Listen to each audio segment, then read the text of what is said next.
All right, so this is going to be a fun section of the show to do, and we are going to take a kind of a more of a macro look at this article that ESPN put out. And again, that was Bill Connolly put out an article talking about the college football national championship contenders and the what ifs that go along with all of those programs. And we just recently talked about Notre Dame, and now we're going to talk about kind of the rest of the schools that he referred to, and take a look at it from a college football standpoint and kind of roll through them. Yeah, go ahead, Brian. The teams he mentioned were, which I thought was interesting. He looked at teams that had something like it was like a plus 5,000 or better odds, because he said in the last 24 years, no team has won a title with better than plus 5,000 odds. I don't know what plus 5,000 means. You're a better. You could explain that. You make a lot of money if you bet on them. That's what it means. But that's where it came. So that's where he chose the teams. It wasn't like Bill Connolly saying like, these are the teams that I think have the best shot. It was here it is. Now it was broken down into there's a group of two ifs, and that's Penn State and Alabama. And then there was the three ifs. And that was Ohio State, Texas, Georgia, Notre Dame, and Texas A&M. And then everybody else had four. So Notre Dame was in that second category of teams. So I just thought that was an interesting thing to point out as to what the criteria was for who we included in this breakdown. Yeah, for sure. So do we want to go in order of the article, Brian? Well, I want to, first of all, a couple common themes that I wanted to kind of discuss that was, I thought, interesting, which I think leads to what makes this season an interesting one, and one that can be a little bit harder to predict. Is two things that can create inconsistency. One is quarterback play. Yeah. And when you look through this list, Notre Dame was not the only team that had quarterback being an if. Penn State even had one. He said, like, if Drew Aller has another gear. You look at Alabama, if Ty Simpson can do what Ryan Grubb needs. That's the new OC. Ty Simpson's expected to be the quarterback. When you look at Ohio State, if the new quarterback does too, referring to clearing the bar, which is similar to what he said about Chris Ash. You look at Texas, if Arch is what he thinks he is. Georgia, if Gunnar Stockton is as good as Kirby Smart says he is. Then you get to Notre Dame, is C.J. Carr ready? And even to the next group, and with A&M, he kind of did what Vince was talking about for Notre Dame, is he didn't talk about the quarterback or the receivers. He said, if the pass game finds a bit more pop. I mean, so you look at the first, what is that? 1, 2, 3, 4, 5, 6. First 7 teams he talks about in this one, quarterback in some way, shape, form, or fashion is an if. And it's not for Clemson, who's next, but it is for Oregon. It's not for LSU, but it is for Michigan. If theirs was the funniest. The if for them, if there's a quarterback this season. I thought that the if hilarious. For Michigan's quarterback is crazy. Right. Wow. And then with Florida, it's if DJ Lagway is what we think he is. If Miami, if Carson Beck is a Cam Ward approximation. And Ole Miss, if Austin Simmons is the guy. So literally one team in that group, one team, Clemson, did not have their quarterback in some or their pass game in general really as a question mark. There's a little bit about Clemson, but it was more the pass game in general. It wasn't so much about Cade Klubnik. I just think that's going to be a big theme for this year. What teams can develop their new or young starting quarterbacks the best? And I think that adds to the intrigue. Say, well, yeah, but Notre Dame's got a new quarterback. Yes, so does Texas, so does Ohio State, so does Oregon, right? I mean, that's what I think is going to add a lot of intrigue to the season, guys, is that quarterback. I'm sorry, there were 2 teams that didn't have quarterback mentioned. LSU also did not. They talked about the receivers, but those are the only 2 teams mentioned. Clemson and LSU, the only 2 teams mentioned, who, by the way, square off in week 1. Are the only 2 teams mentioned of this breakdown that didn't have quarterback in some way, shape, form, or fashion. Either a returner that's got to play better, somebody's got to stay healthy, or a new guy that's got to step in and be that guy. Well, and he said in the kind of the intro of the article is that there's 14 teams that he kind of had that he talked about. 9 are going to have a new starting quarterback, and 9 could end up starting quarterbacks who are sophomores or younger. So, I mean, if that doesn't tell you why there's all those question marks surrounding quarterback, it's the number one if with almost every team that we talk about. It's exactly right.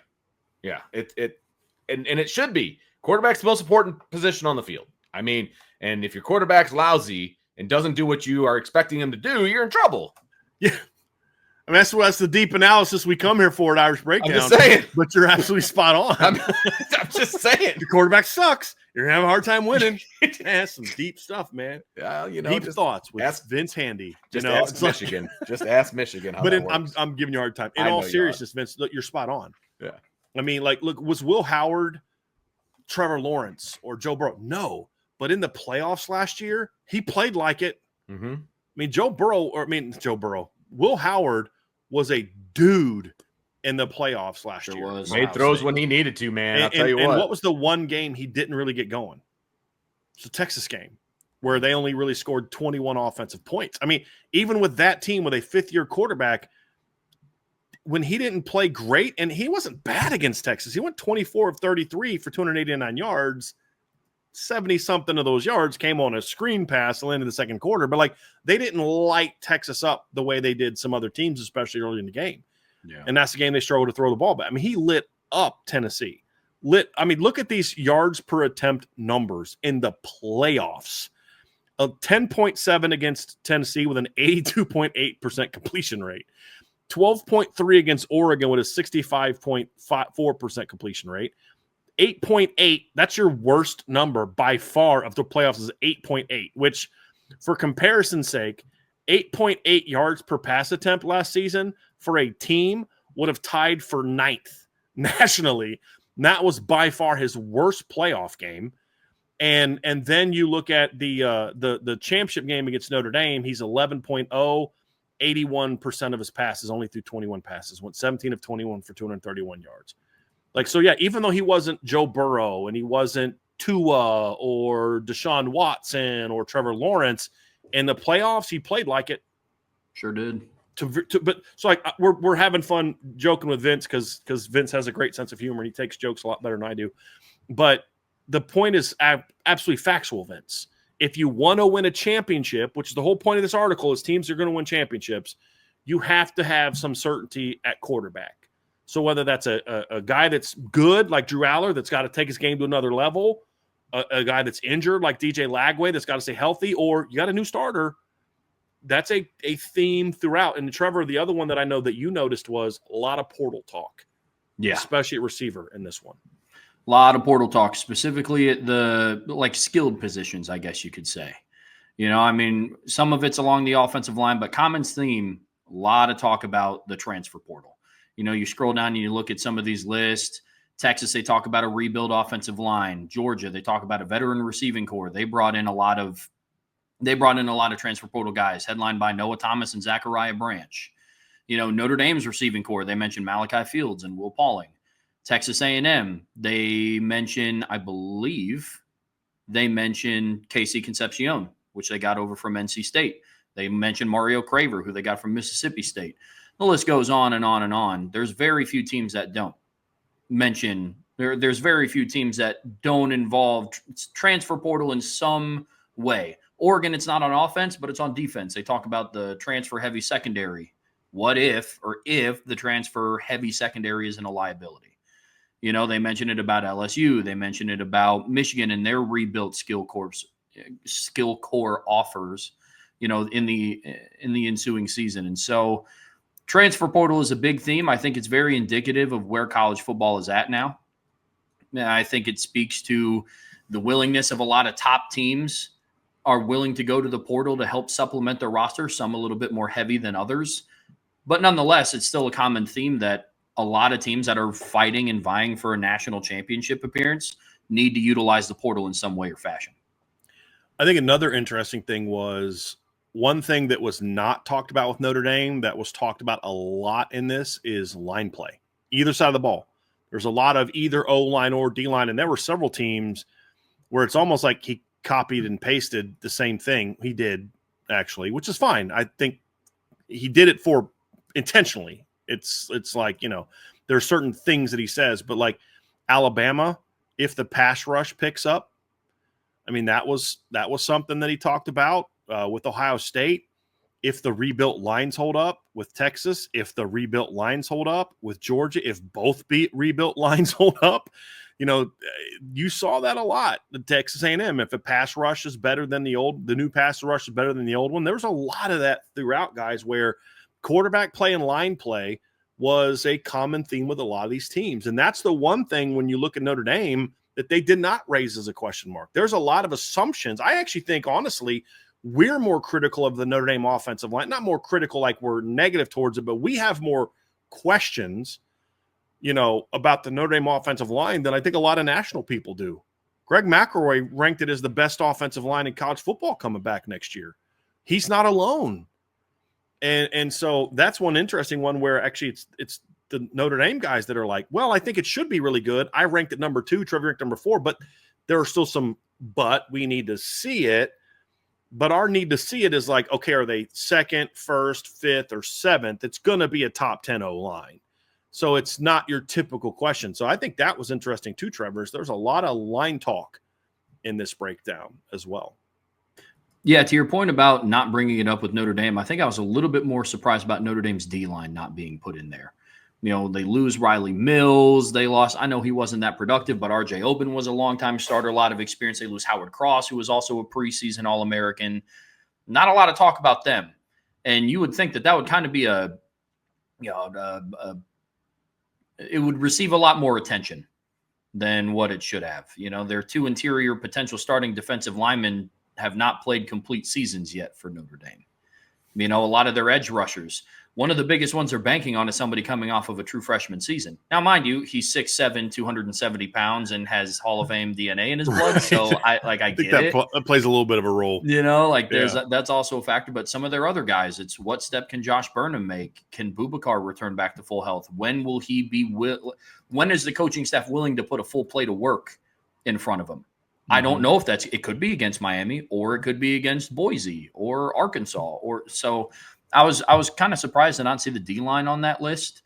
A lot of depth of talent, but there's questions at every level of depth, as there are with a lot of other defensive lines in college football. But yeah, that was definitely a common theme for sure. Yeah, Trev, you mentioned a lot of receiver talk as well. I do think that pointing out these themes is interesting because a lot of the top teams in college football are legit. And I don't think a lot of them were like, dude, I don't know why that's on there. It's not like he was being lazy and just talking about quarterback and line plan transfers for every team. That's just the reality of this season, that there are a lot of those. When we did our top 10 O-line breakdown, we didn't have a lot of the title contenders on there. There's some. Had Notre Dame on there, Penn State on there, Clemson, Alabama, but there was like Iowa was on there, Arizona State's not a title contender in my opinion. There were teams like that were on there. It wasn't just the top 10 teams or the top 10 O-lines. There are teams that have O-line questions or D-line questions. And a lot of teams with quarterback questions. A lot of teams are depending on transfers. And that's why I say, like with Notre Dame, that's one reason I am encouraged, because Notre Dame is relying on transfers, but not to the volume that some of these other teams are. And I think on defense, they're really relying – you really only need one transfer to play. You're going to be okay if Jared Dawson doesn't step up, but you're going to be way better if he does. It's like, okay, so they have to beat Penn State and Georgia with basically the same D-line they had last year, minus an injured, ineffective Howard Cross you're replacing with Armel Mukam or something like that. Jason Onye actually is who you'd be replacing him with. All right, you'll be fine. But can you be elite? That's the question, and that's where you need guys like Jared Dawson to step up. But it's a common theme though. It's just unique. There's a lot of teams, and let's dive into it. Start going through it now, Vince, in that order we had. But there's a lot of teams, guys, that people are excited about, but have a lot of questions. Notre Dame's not the only one. I would actually argue that Notre Dame has fewer than some of the other top teams. Let's kick off with Texas. I would argue first and foremost that Notre Dame has fewer question marks than Texas. But diving into Texas, this is one of the more interesting teams to me, fellas, because this is a roster with loads of talent, but also loads of questions.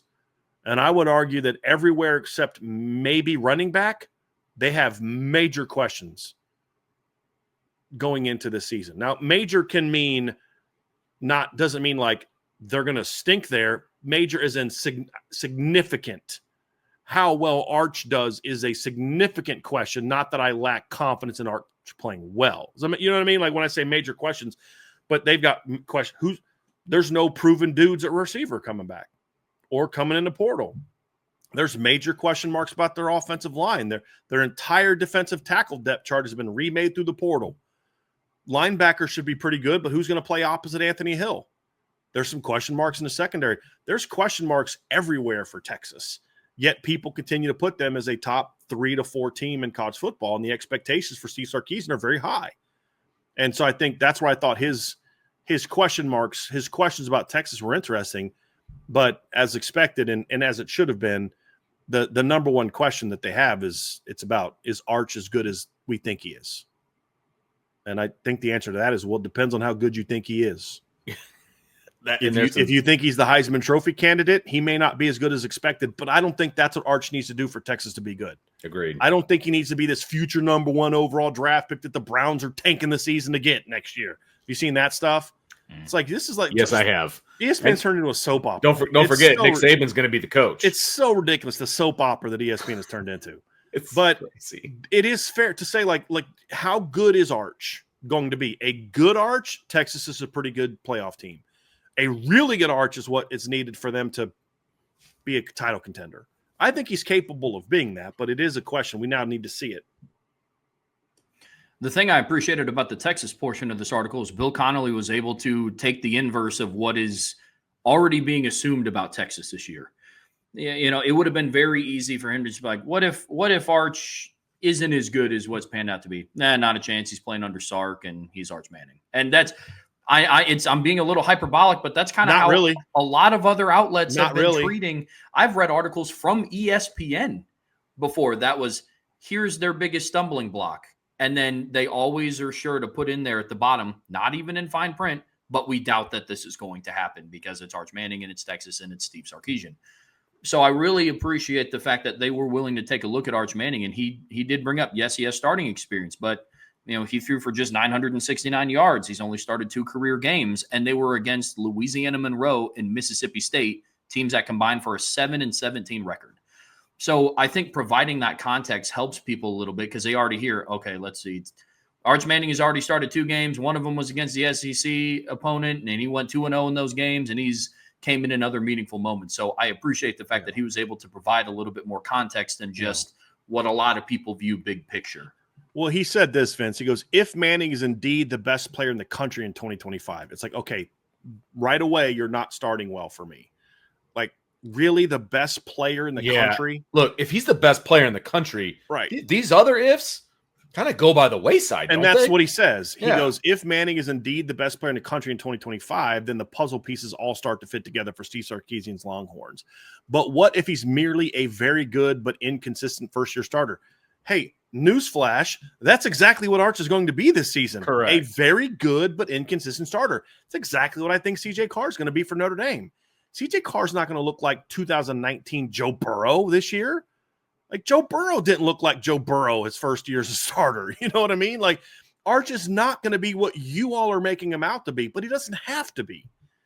He just has to be a playmaker. There's going to be there's going to be at least one game this year, I'm predicting now, where Arch is going to complete about 50% of his passes. He's going to have a bad pick or two early, but in the second half of that game, he's going to go out there and make some ridiculous throws, make a couple huge third down runs, lead Texas down on a drive, and it's going to lead him to a victory in a game where you look and say, boy, if he doesn't do that late, you may not win that football game. This isn't going to be Arch going out there and looking like Peyton. And that's what I think there. He's Eli, not Peyton as a player. His playing style is way similar to Eli's, in my opinion, than Peyton's, but with even more athleticism than what Eli brought to the table, which means he's going to make mistakes. He's going to throw the ball to the other team at times. He's going to make the wrong read because he's a first-year starter, but he's also going to be really good in other moments. And that's the thing, is they've got to understand he's going to have some games where he doesn't look like the future number 1 overall pick. But what I like about Arch is that I don't think he needs to be that. I view Arch very differently than a lot of national people. I view him as more of a street ball player right now. He's going to do some things in the pocket, but he's going to do a lot of good stuff when the play breaks down. You've got to build around that. And I think that's the element he brings to the table. That's what Quinn Ewers did not do last year. When Quinn Ewers could just sit back and go through his reads and get the ball out, that Texas offense was hard to stop. But when his offensive line started getting their butts whooped a little bit, Vince, that's when they got into some trouble. And so I just think that's who he's going to be. He's going to be an inconsistent starter who at times who overall is very good. But I don't think Texas needs more than that to be a playoff contender. But what is going to have to happen, however, is if you and I are right about him, some of these other questions are going to have to get answered. Number 2 was if the young receivers give Arch what he needs. I think that, and he says if the rebuilt lines hold up. I think the receiver thing is a question mark. I'm not as concerned about that. You know me, Vince, and you and I agree on this. I don't care about experience at receiver. I care about talent. And talent eventually wins the day at receiver. It's the lines that are my big concern, because when I watched Texas get beat last year 3 times, every single time they got whooped in the trenches, and they're completely rebuilding their offensive line, and they're completely rebuilding their D tackles. That's the biggest question for Texas is the lines. I think Arch is going to be fine. Is he going to be the best player in the country? No. Is he going to be a darn good player? I do. I expect he will be. But it can't just be him. Right. Exactly. I mean, that's the thing. It can't just be him. He's going to need a run game. Right. He's going to need time. He's going to need to do all of those things. And now, that's why the O-line to me is by far the biggest if. Yes. For me with Texas. If the offensive line's good, Arch is going to be just fine. Yeah, Arch has shown us enough to where he's going to be fine. Again, I'm with you. I am not going to predict that he's going to be the best player in college football. I am not ready to go there yet by any stretch. But he's going to be just fine. He has enough talent to get this team where they want to go, to get him to the playoff and all of those guys. He absolutely has enough talent to do that. But if he's running for his life and he doesn't have an offsetting running game to help him out, then they're not going to do a rhythm. Exactly. Yeah. Then they're not going to be able to do it. Because Arch is a junior. He's not a redshirt freshman. He's a junior. Yeah. And so he's played some football. But he's got 1,000 yards. I mean, he's got 900 and some odd yards. Like he's been in games. Who you are, you need your offensive line to play more consistently. Right. And you need your offensive line to definitely play better than it did last year. And you're going to do that with a new look offensive line. That to me, I don't even think there's a close second for Texas. Big if, yeah. I'd put the lines one that he said, Trev, at the very top for Texas. Arch is not a question mark for me other than just how good is he going to be? Is he good? Is he very good? Is he elite? But he's going to at least be good, in my opinion. Because like you said, we have seen it. Like Notre Dame, Michigan, Ohio State, those are teams where there's much greater variance for their quarterbacks because we've never really seen them play meaningful down of football. Correct. Yeah. We've seen Arch play meaningful downs of football, both as a starter and coming off the bench. So I just – it is a question mark, but I would put the Arch one down at number 3. No, I'm with you because you need other things to happen for him to have the type of season that they need. I mean, you brought up Texas's offensive line. I completely agree with that. And at the end of the day, I'm also not naive to the fact that they could have like a jump from what Notre Dame had from 23 to 24. Because there's a lot of people, well, Texas lost Kelvin Banks and they had another tackle that was drafted and they're going to somehow be better. That's a valid question. But then you look at Notre Dame's offensive line who started a true freshman at left tackle, and they had 6 combined career starts going into the Texas A&M game. So it could also be that. But again, that's the bigger question. Right. And that's where I fall when I talk about Texas. Now, I know that we're all 3 on the same page when it comes to that. It's not that we're predicting them to be bad. It's just a bigger what if. Right. Yeah. Right. I'm just not as sold that they're the number 1 team in the country. I'm just not sold that they have the best roster in college football. I'm just not sold on that.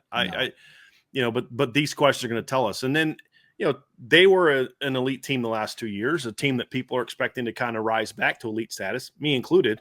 It's Alabama. That was the other 2-if team. That was the biggest surprise for me.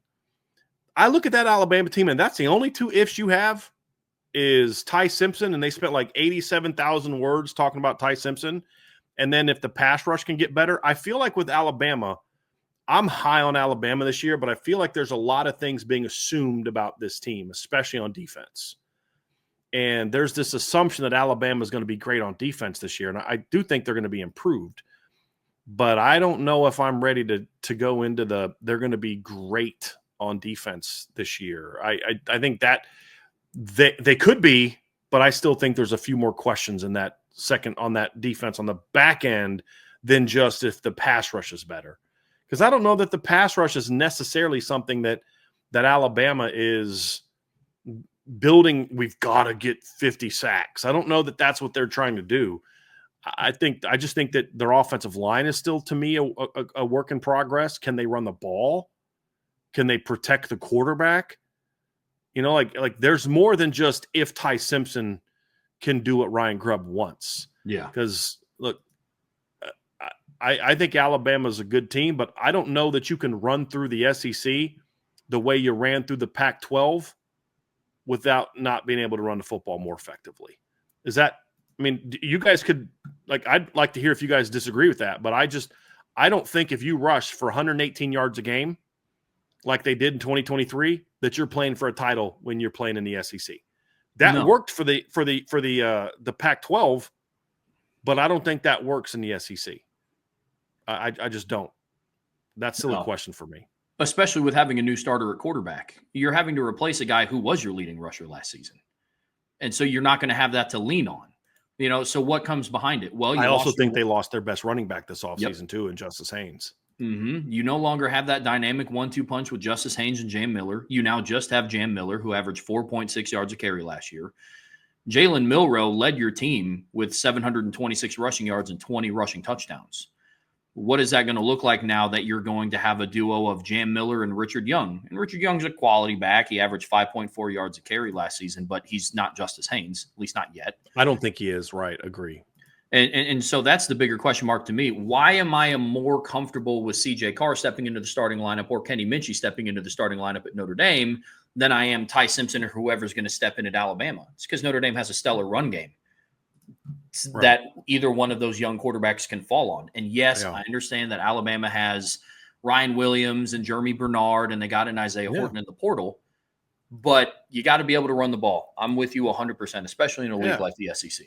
Trev, last year they ranked 62nd in the country in sacks allowed and 47th in rushing, to your point. But that was, as you rightly pointed out, that was with a quarterback who ran for 732 of those yards, and he ran for 20 of your 21 touchdowns. Mm-hmm. You were not getting that from Ty Simpson. Your number one running back coming into the season averaged 4.6 yards per carry last year. Sorry, that has to get better. That to me is much more of a question mark than how will some of the things like Notre Dame's receiving core. I've seen Notre Dame's receiving core perform at an elite level more than I saw Alabama's run game perform at an elite level. I can just go point to the last two games of the playoffs last year. So I think that is a much bigger, because it's going to have to be, to your point, it's going to have to be running back driven this year, not quarterback driven like it was last year. And I think that's more of how this offensive staff would prefer it. Mm-hmm. I mean, they didn't have a running quarterback at Washington. Michael Penix could run, but he wasn't a runner. Right. He could scramble. So it's going to be an interesting adjustment for them. Well, I mean, to your point about being able to do it in the SEC, Tennessee is a prime example. Tennessee was not a threat throwing the football down the field in meaningful games. Yeah, there was a stat at one point in time where it's like Nico's 19 touchdown passes, and like one of them came against a Power 4 opponent of any relevancy. But what did they have? They had Dylan Sampson last year that rushed for almost 1,500 yards and 22 rushing touchdowns, and they made the playoffs. Alabama didn't. You got to find a way to run the football. I know more goes into it. I'm taking a significant macro view here. But if you go and dive into it, I think running game is a huge question. Or we could do what we did with some of the other ones and kind of bundle it all together. The offensive line play, run game. Right. Yeah. I would say run game is more of it for me. Yeah. I think their pass pro was okay last year. I think Jalen Milroe ran them into some mistakes. I think he held on to the ball a little bit too long. But you're also replacing Tyler Booker, who I believe was a first-round draft pick at guard. So you're replacing your best offensive lineman from last year as well. But I think they'll figure these things out. I like Alabama this year. I just would have had them with an additional if.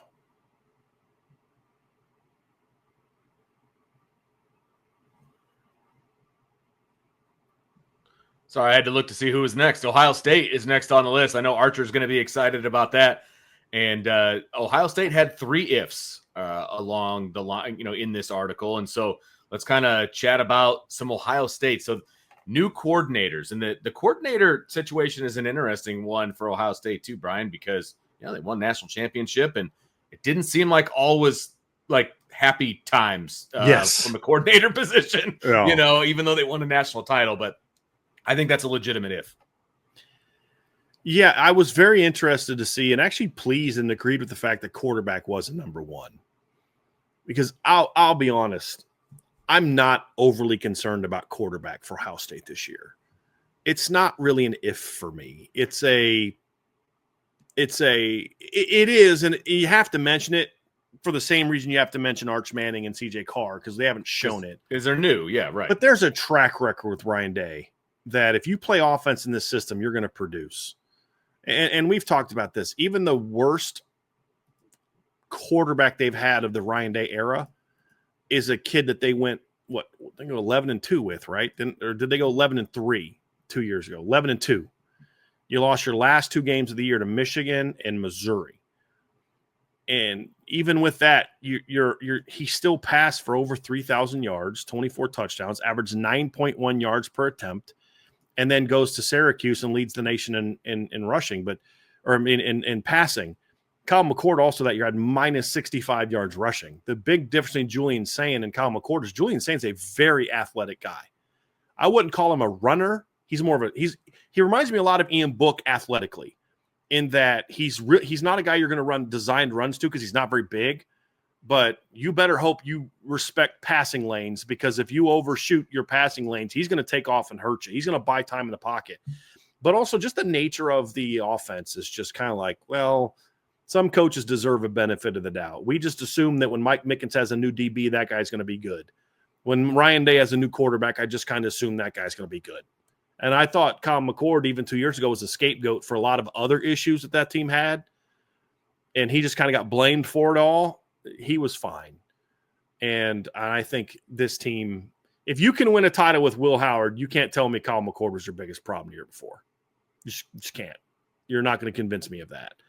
But now you've got, I think the coordinator thing was interesting, because as good as that team was, as talented as they were, they still lost 2 regular season games last year. There was something missing from that team, and almost honestly should have lost in Nebraska. But when it mattered, they turned it on, and the best team in the country started playing like the best team in the country. Now you lose your D coordinator. You replace him with an NFL guy that I don't think has ever coached in college. Has Matt Patricia ever coached in college? He was a graduate assistant in 2004. At Ohio State? No. Or just somewhere? Just somewhere. Okay. Yeah, I'm looking that up right now. It was 01 to 03. He was at Syracuse as a GA. And then he's been in the NFL ever since. With the Patriots and from 04 to when he became the head coach for the Lions in 18. And then in 21, 22 is with the Eagles again, and then in 23 he was with the Patriots again, and then he was with the Eagles in 23. And then in 24, I don't think he was coaching last year. So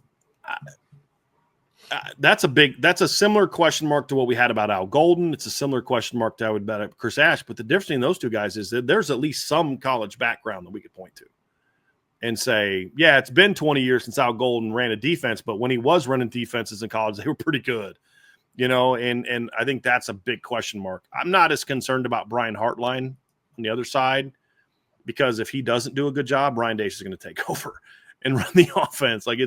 I'm not as concerned about that. But I think the Matt Patricia one is, in my opinion, is a big, big question mark, a big if. How is he going to handle coaching younger players?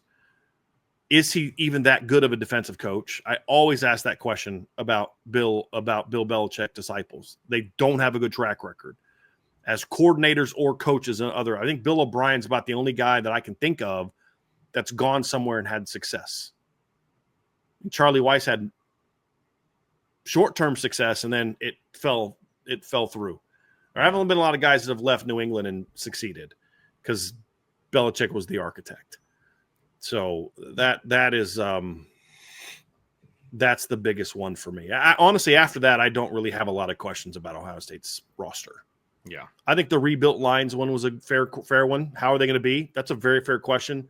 There's just a level of, but I know they're going to be talented, and they'll figure it out. No. How are they going to be at defensive end without JT and Jack? Kenyatta Jackson's going to be all Big Ten guy.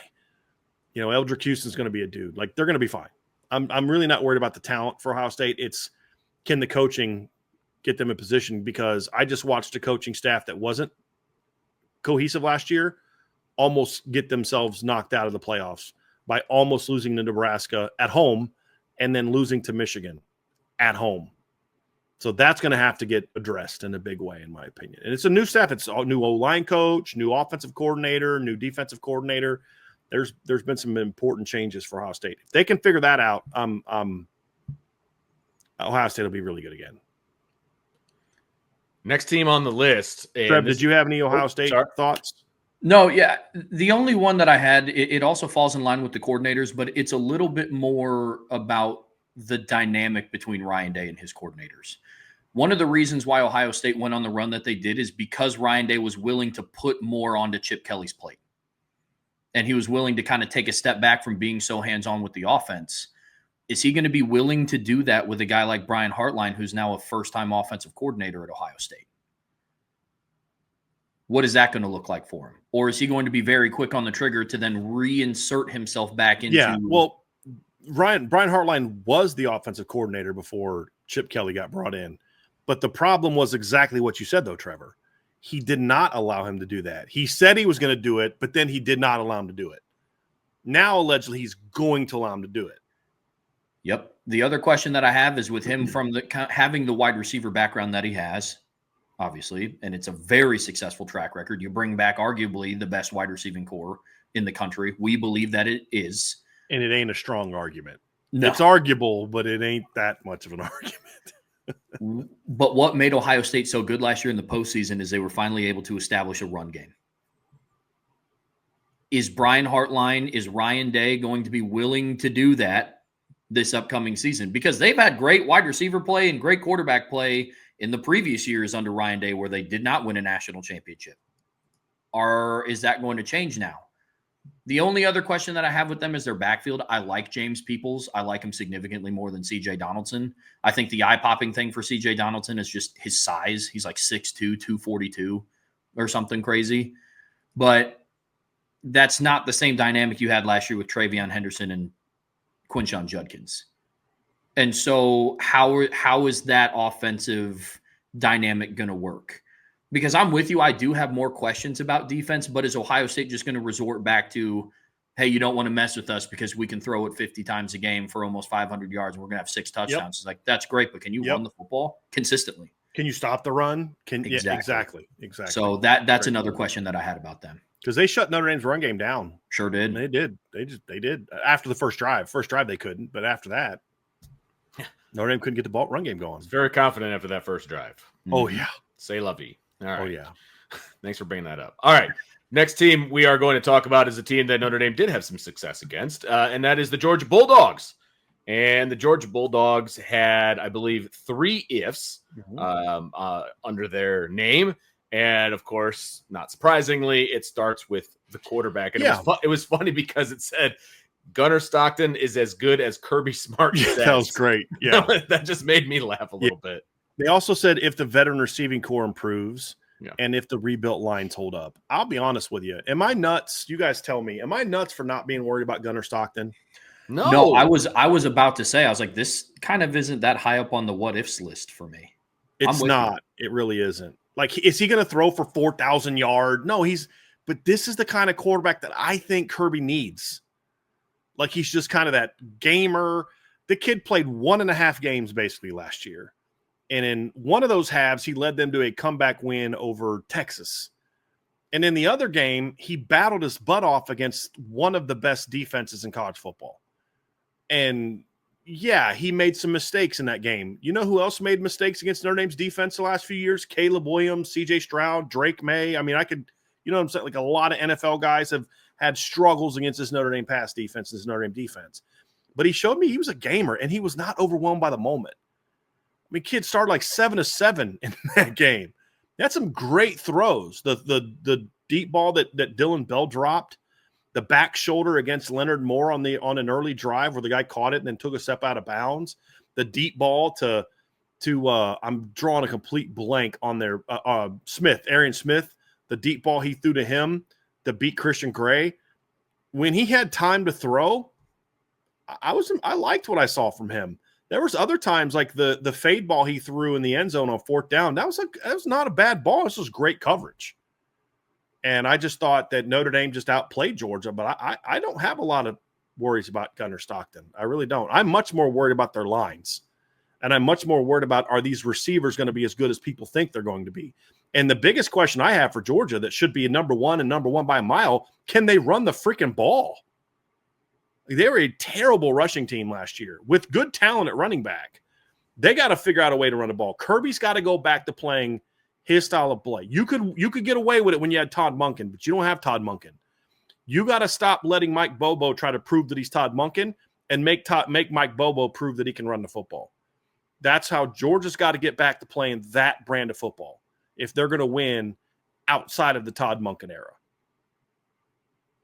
That's my number one by a mile. Yep, agreed. And then I think my number 2 would be around their defensive front 7. Really their defense as a whole. Now, I know we're going to talk about top 10 defensive lines later on in the offseason. And spoiler alert, Georgia's on my list, kind of for what we talked about for Ohio State's quarterback situation, just proven track record. But I think that's a higher what if for me as their front 7 than what Gunnar Stockton is. I file him under the Jake Fromms of the world and the Stetson Bennett's of the world. I don't put him with Justin Fields and Carson Beck and Jacob Eason because he just fits that mold. And to your point, Brian, I couldn't agree with you more, man. It forces Kirby to, I don't want to say be a good coach because he's a good coach. Yes. But it forces him to not just rely on, we have our 5-star blue chip guy back there. He can just run the offense. It forces them to be creative on offense, which I do in turn think will make them be more efficient running the football. But again, it's still a what if.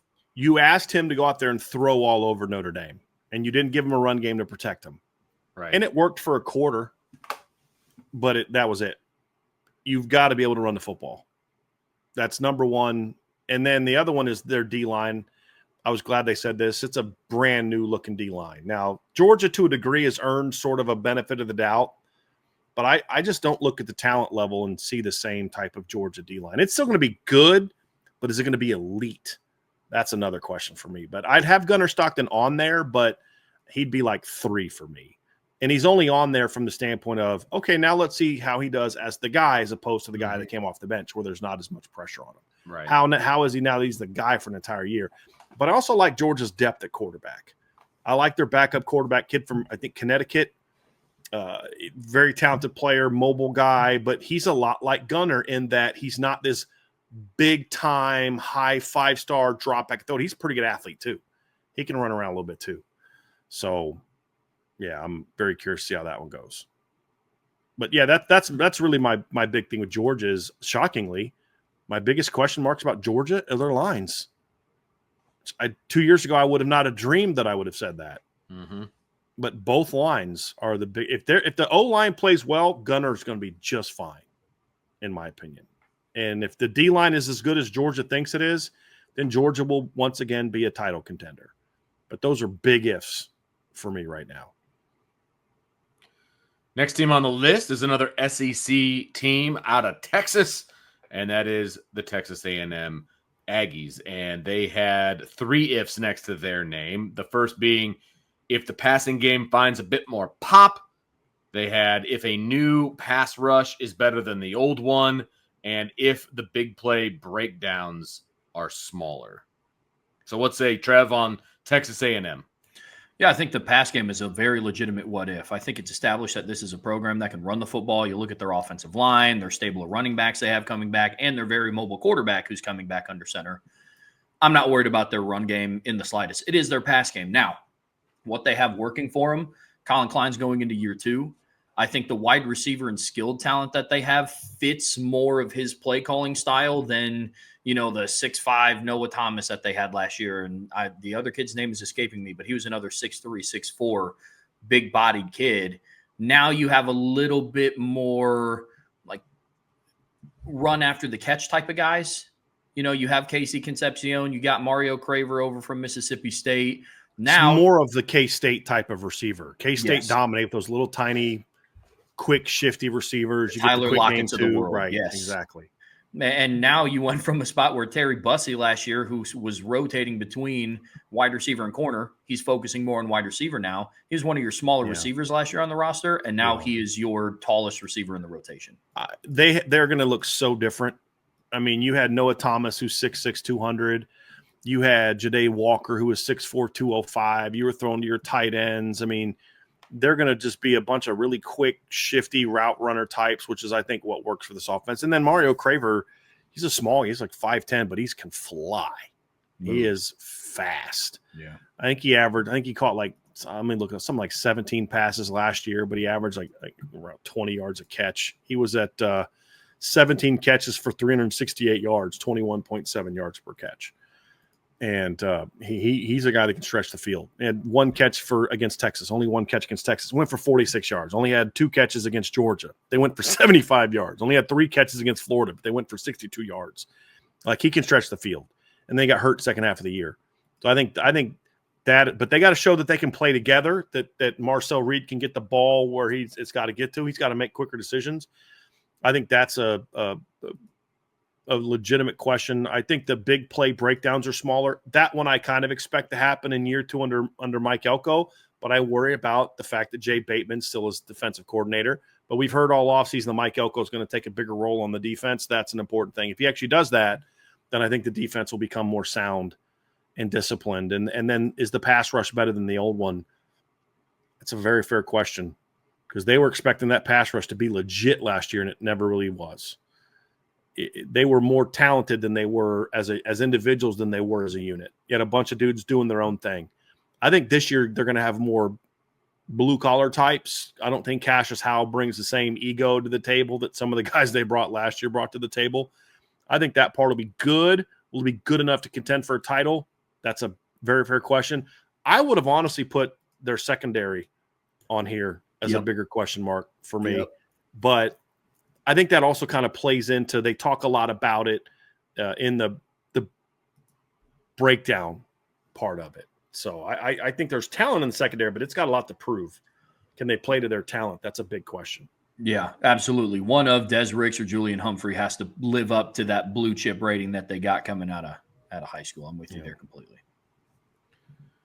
A team very familiar to Irish fans, at least for the next 12 years, is going to be the Clemson Tigers, and they are next on this list. And they have 4 ifs in front of their name. Yeah.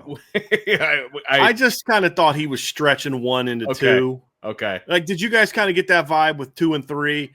If the run defense doesn't stink anymore and if the pass rush has teeth again, you could have kind of put that into 1. If the D-line's as good as advertised, and kind of, I thought he kind of was stretching it a little bit to get the 4. I'm just going to be honest with you. Yeah, Clemson's, when I looked at it, was probably the one that I disagreed with the most out of all of the ones on this list. Because some of them I think there's better ones that you could have put in there. And then there's some that the last one, if the turnovers fairy isn't too cruel, that's the only one that didn't really have in-depth analysis. It was just kind of like chalking it up to luck, like being lucky or unlucky. I didn't love that being on there. And then the defensive line is one of the very few questions that I don't have about Clemson. Yeah. If I'm being honest with you, the fact that they bring back Peter Woods and TJ Parker, they combined for 71 pressures last year. That's crazy. 30 hits plus sacks on the quarterback, and then they went and picked up Will Helt from Purdue. I don't think the D-line is a question mark. I would have had their run game as one of the top question marks. Yeah, I get the sense that, like, Bill Connelly only watched Stanford or Clemson play like 3 times last year, and it was against Louisville, South Carolina, and Texas. You know what I mean? It's like, okay, yeah, the run defense has to be more consistent, but they also held 5 teams under 90 yards. You know, like, they were very inconsistent. I think that's certainly a big part of it. But your number one question is your receivers and your pass game. Like, that was an odd number one, Trev. Like, if the 4 long passes meant something, he goes, it's been a while since Dabo Swinney's Clemson had a genuinely explosive attack. Quarterback Kate Klubnik averaged a paltry 10.9 yards per completion over 3 years, but against an excellent Texas secondary in the CFP, he completed 4 passes thrown 20 yards downfield, finishing with 336 yards and 3 touchdowns. Granted, most of it came while the Tigers were trailing. False. but this sudden pop was intriguing. Was it a one-time thing, or with Antonio Williams and star sophomores Bryant Westco Jr. and TJ Moore, is this the new norm? How can you have two sophomores if the pass offense didn't do anything until that game? Like, that made no sense. You look at the last, 10 games a year, they threw for 343, 345, 228, 211, 288, 260, 280, 262, and 336. Like, they didn't just figure it out against Clemson. I thought that was a very misleading thing to say. That is not at all an if for the Clemson offense. The if is what you said, Trev. Can they run the ball?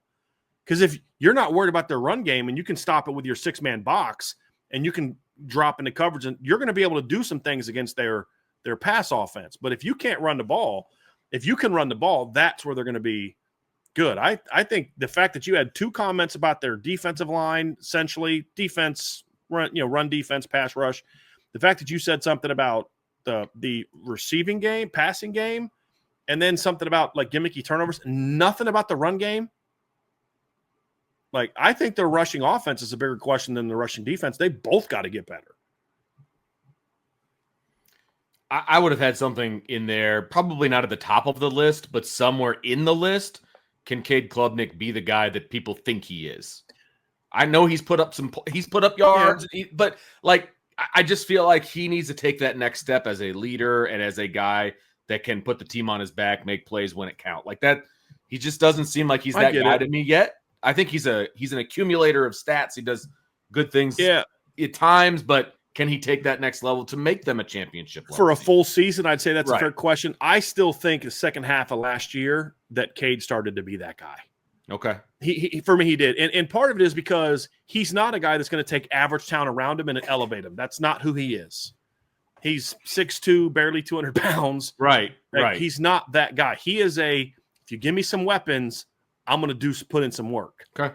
And so, and I think that as the young freshman receiver started to step up, as Antonio Williams got healthy, all of a sudden Cade looks like a dude, because I think that's who he is. I don't think he's and your point is valid. Like, can he put a team on his shoulders? If you give him a good team, he's going to be that gamer that gets the ball where he needs to go to in that regard. He's not he's not going to go win a game the same way that like Deshaun Watson did in 2016. That's unfair to ask of him, but they don't need him to be that guy this year. But you better give him a run game, because if it's all going to be about just Cade dropping back all day, that may work in the ACC. That's not going to work when you get to the postseason. No.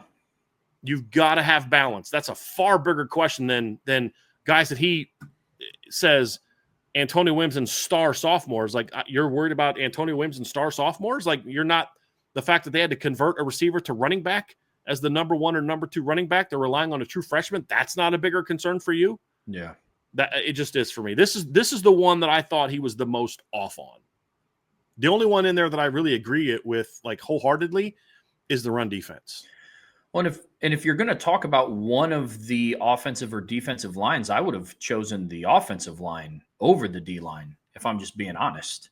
You know, you go and you look at what they bring back on the O-line. We've talked about it before, but Walker Parks and Blake Miller have the right side held down. I'm not too concerned about that. But Tristan Lay and Harris Sewell have to take a jump more than what members of the D-line have to make a jump.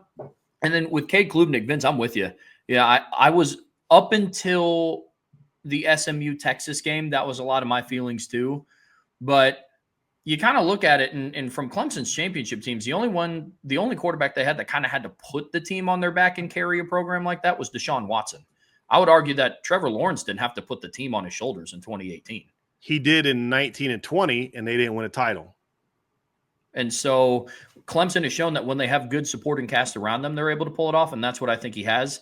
But Vince, I don't know if Cade Klubnik is the guy that can do what Riley Leonard did for Notre Dame last year, but I just don't know if he has to this year for Clemson because of what they have. But even in 2016, I mean, we talk a lot about Deshaun putting that team on his shoulders, partly because their defense was spotty, but he was still throwing to Mike Williams and Jordan Leggett and Deion Kane. Yeah. He was still handing the ball off to Wayne Gallman.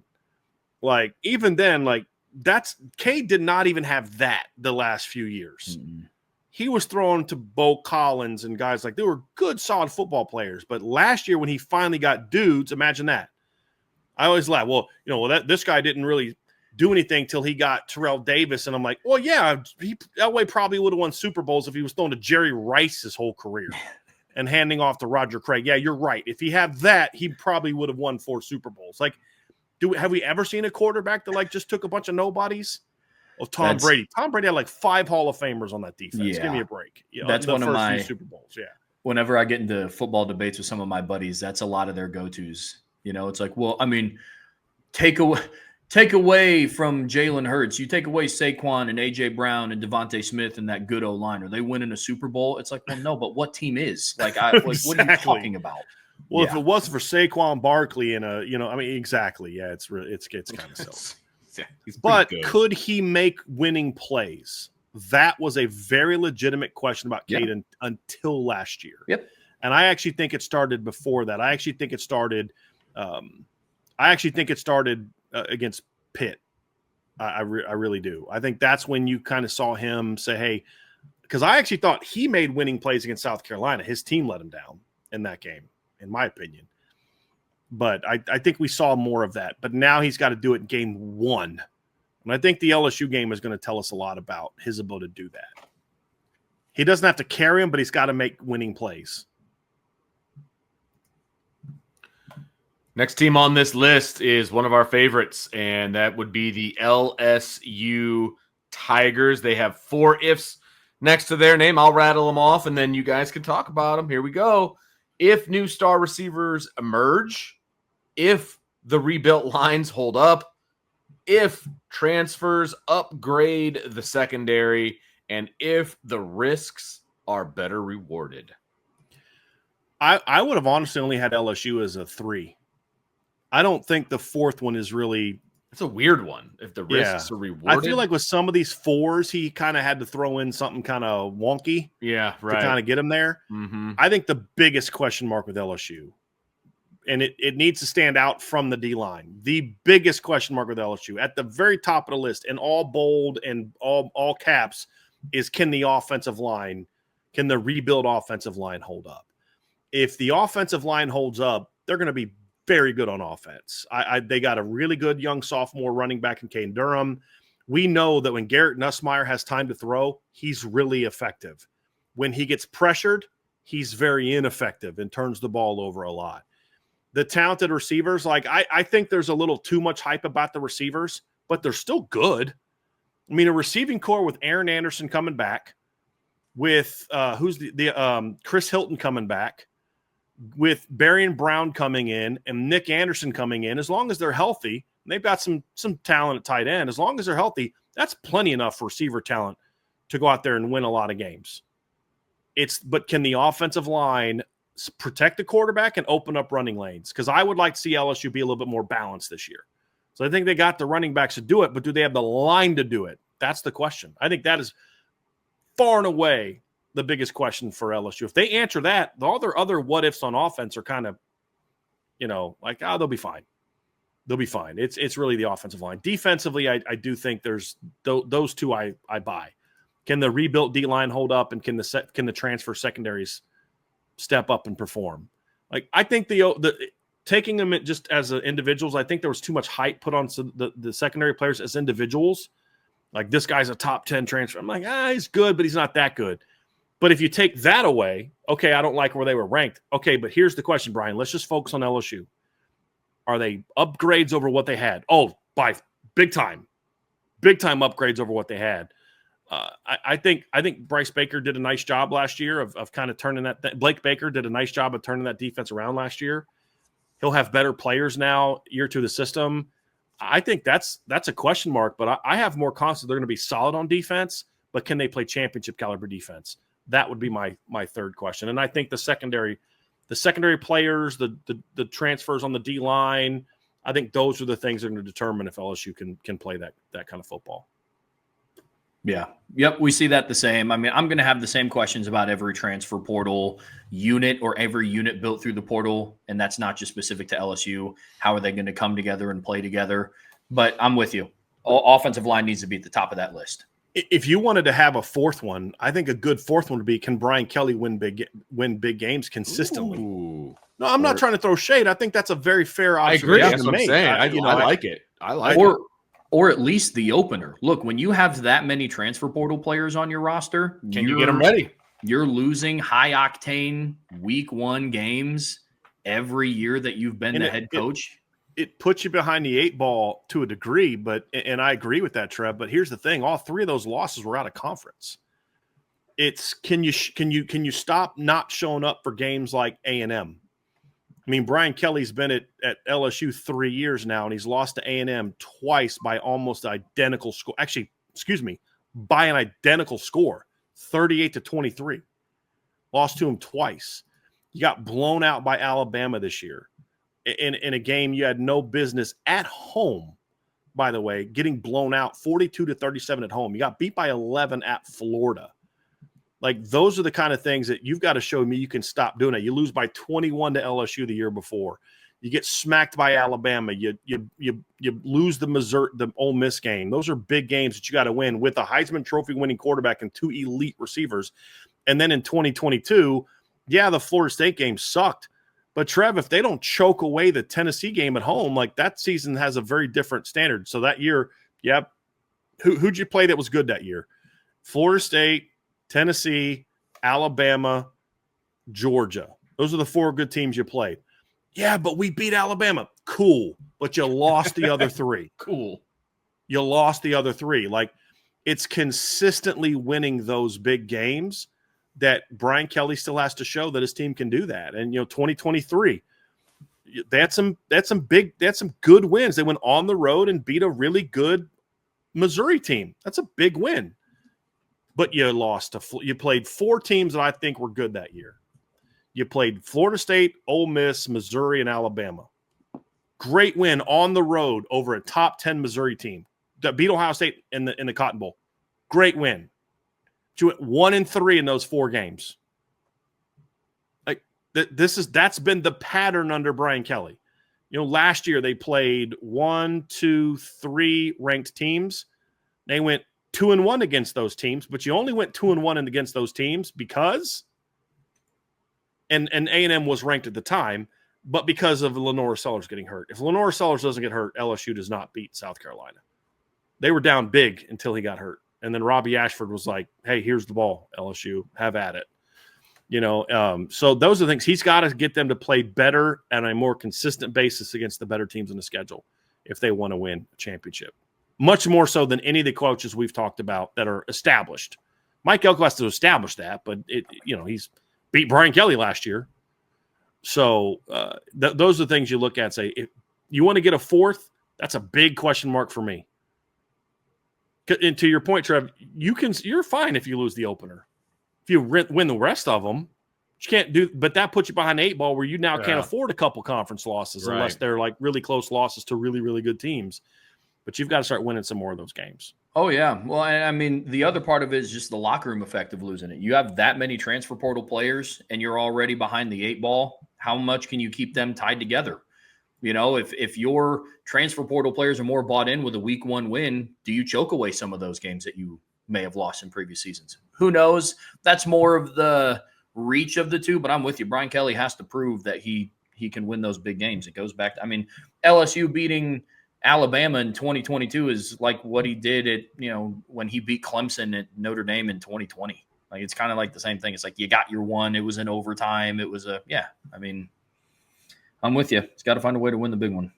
We got one more left, and this is for Vince. Oh, you just know me too well. So the last one on the list would be that team up north, and that would be the Michigan Wolverines. They also have 4 ifs connected to them. Here we go. These were much more fair and accurate. But this is my favorite. This might be one of my favorite one. If there's a quarterback this season. That was hilarious. I thought that one was a pretty good way to put it. If a rebuilt skill core offers options, if a thinned out offensive line still gets a push, and if a second cornerback emerges. This is I got to read the paragraph about the quarterback. It literally says if there's a quarterback this season. Correct. Michigan ranked 130th in yards per drop back in 2024. Granted, going 8-5 and beating Ohio State and Alabama while almost getting actively sabotaged by the quarterback position is an accomplishment in itself. But the 2023 national champion should probably get back to trying to win games the normal way.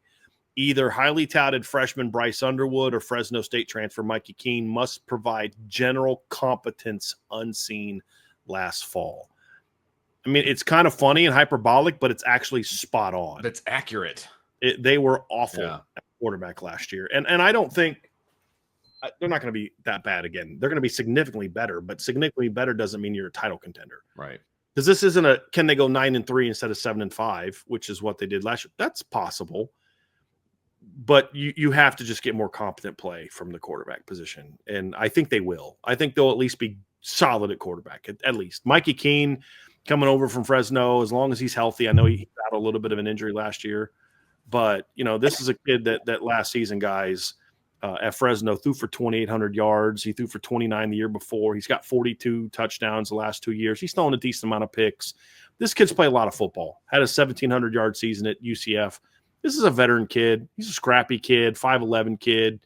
He's basically going to hold down the fort until Bryce Underwood's ready, whether that's second week of fall camp, second week of the season, or October, November.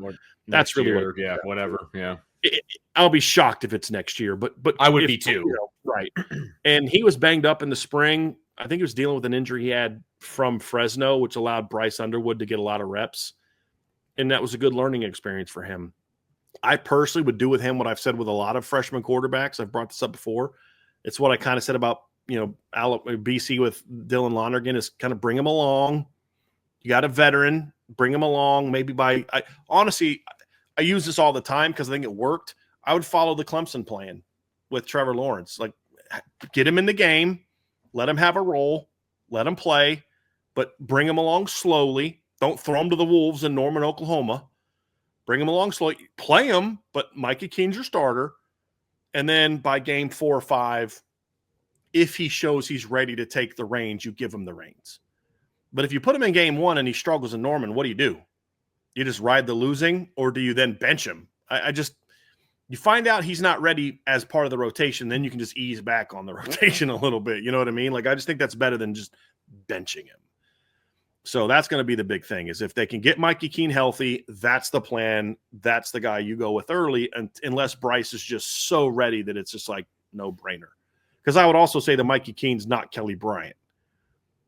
Kelly Bryant was a better quarterback than Mikey Keene. Kelly Bryant took a team to the playoff the year before, but you get the point. That's going to be the key. But the other thing that hurts some guys is I don't love who they're throwing to.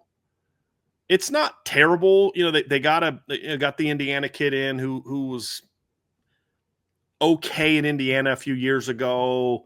You've got some okay players, but losing Colson Loveland was huge. The weapons in the passing game are not great. No, that's going to be the biggest hindrance to this team, in my opinion, because I'm with you guys. If Michigan's quarterback play is worse this year or even at the same level, I think that has to be almost intentional. Is it even possible to be worse? That's my point. It's like I'm not even being hyperbolic. Can seriously, it actually be worse than what it was last year? No. You beat USC throwing for like 40-something yards. Yeah.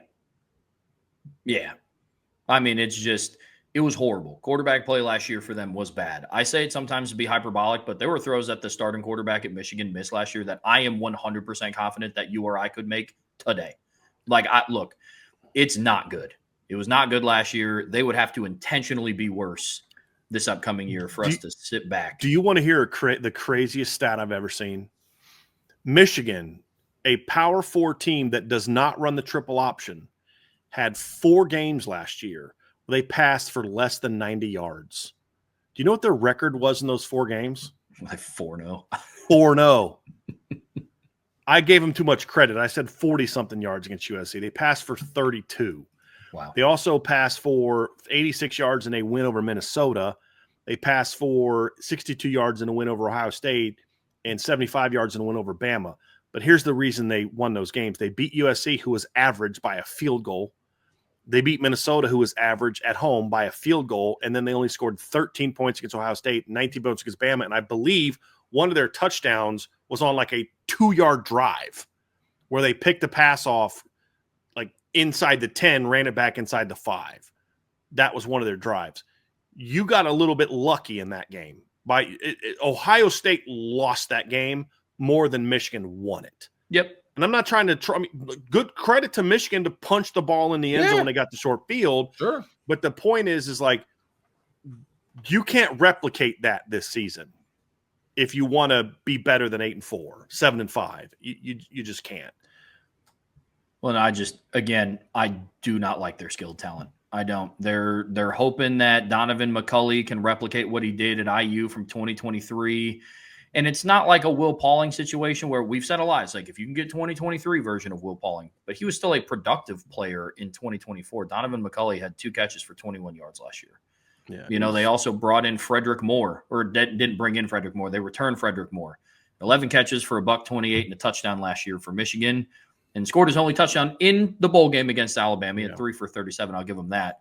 Outside of that, they brought in Anthony Simpson, who last year at UMass caught 3 catches for 16 yards, and their tight end, Marlon Klein, had 13 catches for 108 yards. He was behind Colson Loveland, but I do not like the UMass kid, Anthony Simpson. He only had 3 catches for 16 yards last year because he was hurt. He had 57 for 792 the year before at UMass. But when you pop in the film, though, Trev, you're like, he's a G5 receiver. Yeah. Like he is. He is. I mean, he's a solid player at this level. He's a guy that you want to be as a backup. I'll say this: like if we're talking about like Notre Dame, he's not sniffing the field at Notre Dame.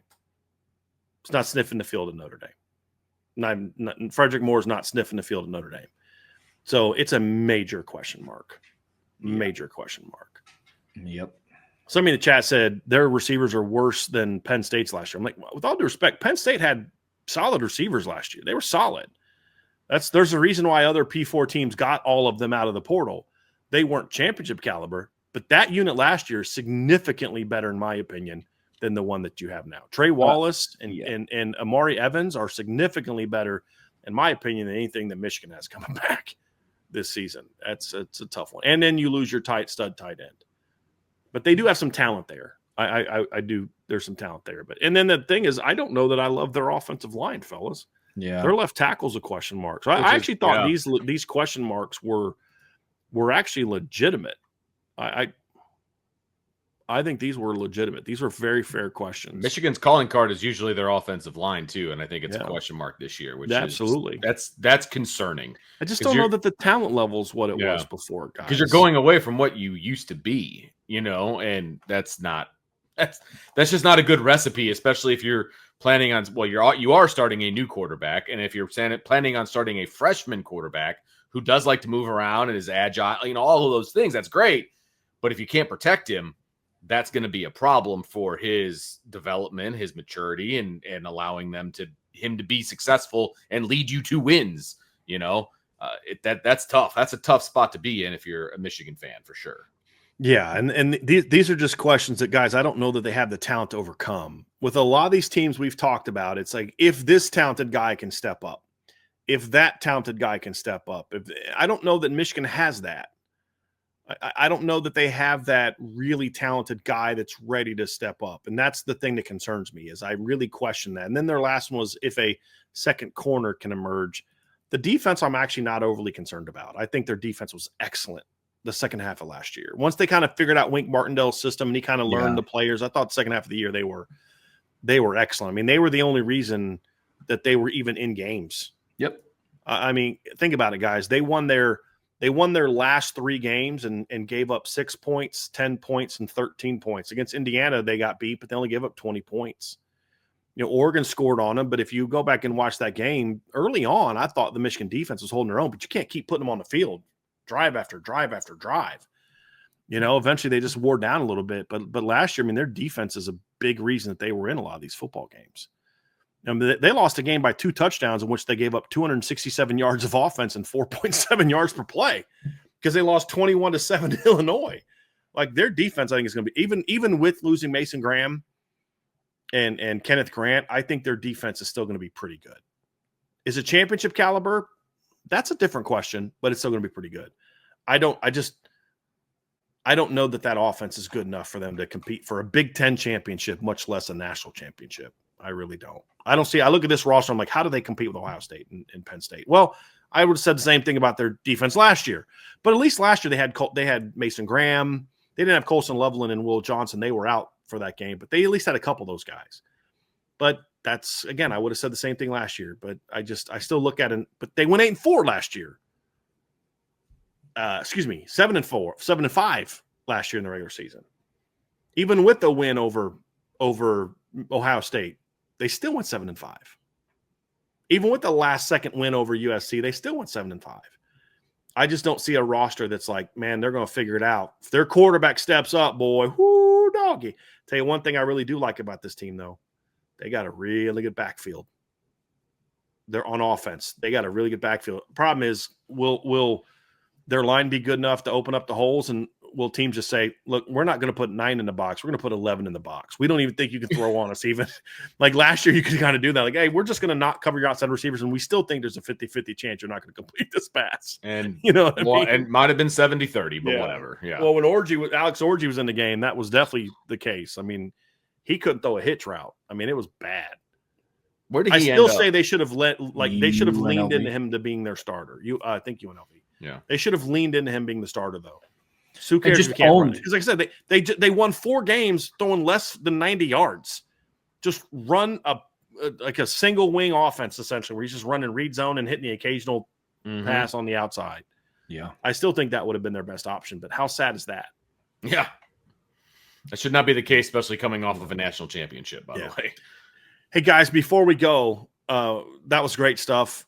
Before we go, we'll have a couple super chats here real quick, but there's a couple other teams we could kind of go over. As those are the ones I really wanted to touch on.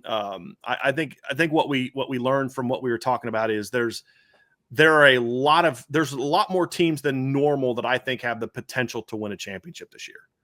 Part of that's because I still don't see, as of yet, there's still no elite, 2021 Georgia, 2020 Bama, 2019 LSU, 2018 Clemson, 2013 Florida State type of team out there that we know of right now. But I just also think that there's just a lot of teams that are really good also, that if this happens, if that happens, they can win a title, which is what I found, honestly, the most fascinating about this article is because other than, like, we didn't talk, like, Michigan, I don't think has a prayer to win a championship. I don't think Florida has a prayer. I don't think Miami's a championship team. I don't think Ole Miss is a championship team. Those are other teams that are on this list. But the rest of the teams, there is a scenario in which I could see that team competing for and winning a championship. Will it be harder for a team like A&M? Of course. But is it out of the question? Not really, no. And I think that's what's going to make this year of college football so fun.